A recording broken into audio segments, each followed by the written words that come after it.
जय जिनेन्द्र। आज सुनते हैं शुभम चक्रवर्ती को नवों मंत्र के अपमान का क्या फल मिला। जरा सा अविवेक। राजभवन सुंदर ध्वजा पताका आदि से सुशोभित था। चारों ओर दीवारों और कोटों पर अद्भुत सुंदर चित्र बनाए हुए थे। 6 खंड के अधिपति शुभम चक्रवर्ती रतन जड़ित स्वर्ण सिंहासन पर विराजमान थे। पास में मंत्रीगण और अन्य सभासद बैठे थे। संगीत, नृत्यगान तथा घुंघरों की छमछम से सबका मन मुग्ध हो रहा था।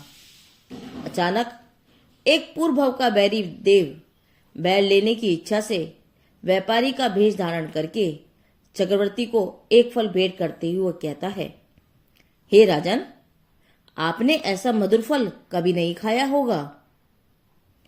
राजा फल खाकर बहुत प्रसन्न होता है और उससे पूछता है, भाई, आप ऐसा सुंदर स्वादिष्ट फल कहां से लाए हो? व्यापारी ने कहा, राजन, हमारे देश में चलिए, मैं वहां आपको अनेकों ऐसे फल खिलाऊंगा। देखो, रसना इंद्रिय की लोलुपता के कारण चक्रवर्ती का विवेक भी नष्ट हो गया। उसने विचारित तक नहीं किया कि भला चक्रवर्ती के समान भोग उपभोग की सामग्री किसे मिल सकती है। वह तो तीव्र आसक्ति के कारण उन फलों का भक्षण करने में ही संपूर्ण सुख मानने लगा और इसलिए विचार करने लगा कि सब सामग्री होने पर भी इस प्रकार की फल की मेरे यहां कमी नहीं रहनी चाहिए। यदि वह चाहता तो अपने आज्ञाकारी सेवक देवों के द्वारा अनुपम फल मंगा सकता था, किंतु उसे तो उस फल का स्वाद चखने की लोलुपता का ऐसा नशा चढ़ गया कि अब उसे अपने यहाँ की सब सामग्री नीरस लगने लगी। शुभम चक्रवर्ती ने ऐसा विचार किया कि यदि मैं वहां अकेला जाऊंगा तो कितने फल खा सकूंगा, इसलिए मुझे वहां कुटुंब सहित जाना चाहिए। और ऐसा विचार कर चक्रवर्ती ने विशाल चम्ररतन नामक नौका में स्त्री पुत्र आदि सहित समुद्र में प्रयाण किया। अब तो देव मन में अत्यंत प्रसन्न हो रहा था कि अकेले राजा को ही नहीं अपितु उसके समस्त परिवार को मैं डुबो दूंगा। साथ ही उसे यह भी विचार आ रहा था कि जिसके हजारों देव रक्ष सेवक हैं, नवनिधि और 14 रतन हैं, उसे मार डालना कोई आसान काम नहीं है। शुभम चक्रवर्ती समुद्र की तरंगों पर तैरती हुई नौका में हास्य विलास करता हुआ सुख सागर में मस्त हो रहा था कि तभी अचानक उस देव द्वारा चलाए गए भयंकर तूफान में नौका डोलने लगी, जिससे चक्रवर्ती का हृदय कांपने लगा। उसने भयभीत होकर देव से पूछा, अब बचने का कोई उपाय है?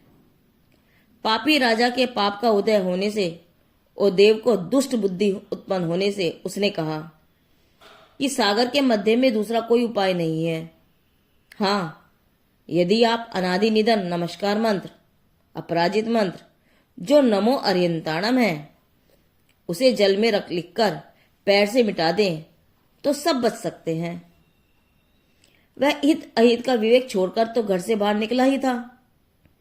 अपने पास सब संपत्ति और अनुपम पुण्य का स्थान ऐसे चक्रवर्ती पद का भी जिसने विवेक खो दिया था और अजान व्यक्ति का विश्वास करके उसके साथ एक तुच्छ फल खाने के लोभ में चला आया था, ऐसा वह शुभम चक्रवर्ती इस अनित्य जीवन को नित्य बनाने के लोभ से, वह मौत के भय से जो ही नवकार महामंत्र लिखकर पैर से मिटाने लगा, त्यों ही पाप का रस अति तीव्र होने लगा और नौका डूबने लगी।